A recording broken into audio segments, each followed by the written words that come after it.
Since her mother died last year, 74-year-old Lim Yeo Hong has been living alone in a flat on the outskirts of Singapore, scavenging for cardboard scraps which she sells for a living.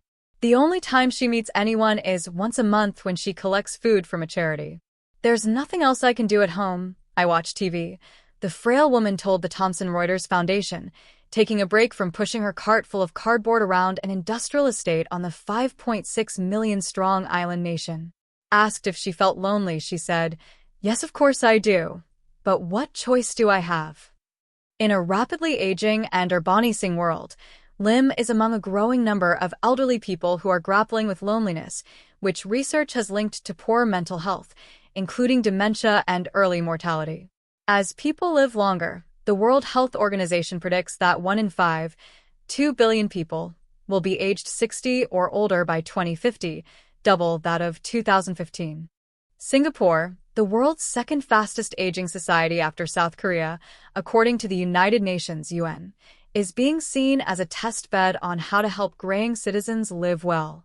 It has hit on the idea of getting more elderly people out of the house and into gardens to reduce time spent alone, as the number of suicides by those aged 60 and above hit a high of 129 in 2017, according to the charity Samaritans of Singapore, SOS. Mental health disorders are on the rise worldwide and could cost the global economy up to $16 trillion between 2010 and 2030, causing lasting harm to people and communities, according to the Lancet Medical Journal. Better urban design and friendlier public spaces could rekindle a sense of community and boost mental health, town planners say, as the UN projects more than 2/3 of the world will live in cities by 2050. New friends.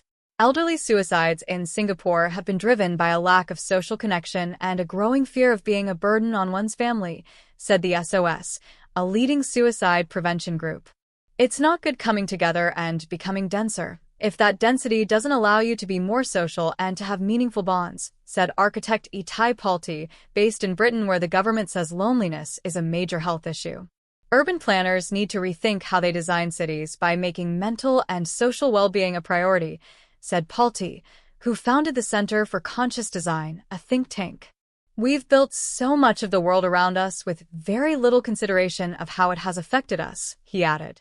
Since 2017, Singapore has rolled out an allotment garden scheme, a shared plot of land where people can farm, which it hopes will foster a love of gardening and closer social bonds. It has proven popular. More than 1,000 allotment gardens have been leased out to residents at 57 Singapore dollars, $41 annually in national parks across the island, which is dominated by densely packed high-rises. Retired taxi driver Roger Lowe said he has been spending at least an hour every day at his allotment, tending to his papaya, chili, and spinach plants. His wife passed away 4 years ago.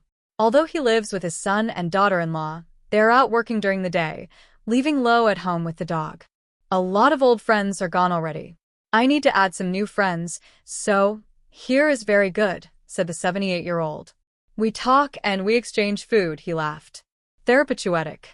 Another project, known as the Therapeutic Gardens, uses fragrant plants and herbs to stimulate the senses in areas near nursing homes, in a bid to reduce conditions associated with aging such as dementia and Alzheimer's.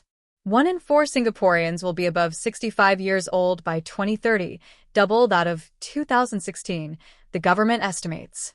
Such communal spaces help to rekindle the spirit of the kampung, a Malay word referring to close-knit traditional villages, said K. Punkathai, head of community gardening at the government's National Parks Board. "When people come together and grow things, the passion of greening brings out a spirit of togetherness," said Punkathai.